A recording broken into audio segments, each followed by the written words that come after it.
नहमदुहु व नुसल्ली अला रसूलिहिल करीम अम्मा बाद अऊज़ु बिल्लाहि मिनश शैतानिर रजीम।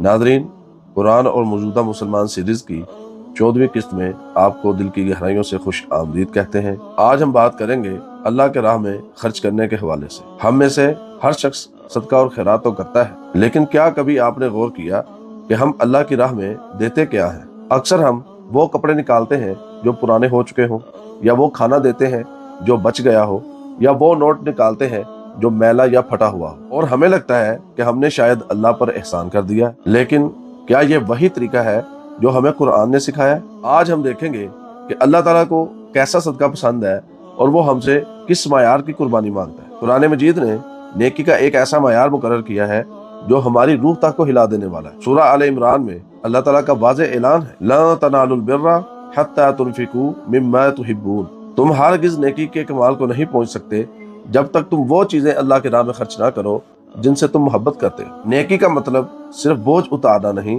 बल्कि अपनी पसंदीदा चीज को अल्लाह के लिए छोड़ देना है। हजरत अबू तलहा रजी अल्लाह तआला अन्हु ने जब ये आयत सुनी तो अपना सबसे कीमती और पसंदीदा बाग बेरुहा अल्लाह के रास्ते में दे दिया। आज हमसे कोई हमारे नए फोन या गाड़ी का मुतालबा नहीं कर रहा, लेकिन क्या हम कम अज कम वो चीजें अल्लाह के राह में दे सकते हैं जो अभी हमारे इस्तेमाल के काबिल हों? या फिर हम अल्लाह के साथ वो मुआमला करते हैं जो हम अपने मेहमानों के साथ भी नहीं करते। सूरह बकरा में अल्लाह ताला फरमाते हैं, वला तयम्ममुल खबीसा मिन्हु तुनफिकून वलस्तुम बिआखिज़ीही इल्ला अन तुगमिज़ू फीही। अल्लाह के राह में देने के लिए तुम उसमें से नकारा और रद्दी चीज निकालने का इरादा ना करो, हालांकि तुम खुद भी उसे लेने वाले नहीं हो, सिवाय इसके कि तुम मजबूरी में अपनी आंखें बंद कर लो। और आज हम अल्लाह के राह में वो देते हैं जो हमारे अपने मायार से गिर चुका हो। ये दरअसल हमारी तरजीहात का आईनादार है कि हमारे दिल में अल्लाह की कितनी मोहब्बत है। अगर हम अल्लाह के बंदों को वो दे रहे हैं जो हम खुद लेना तो पसंद नहीं करते, ये सदका तो हो सकता है मगर मोहब्बत इलाही का सबूत नहीं हो सकता। सदका देने के बाद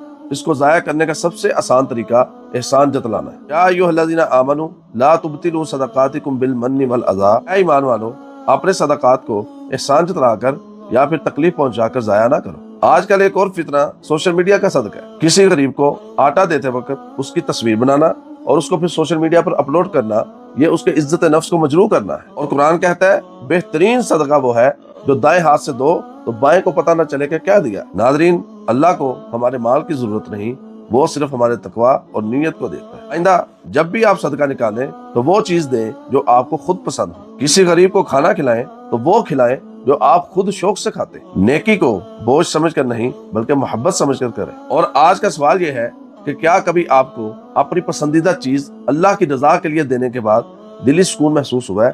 कमेंट के अंदर जरूर बताएं। अगली किस्त में हम बात करेंगे ग़ीबत और बदगुमानी, सोशल मीडिया में अपनी जुबान की हिफाजत कैसे करें। तब तक के लिए इजाजत दें। अल्लाह हाफिज।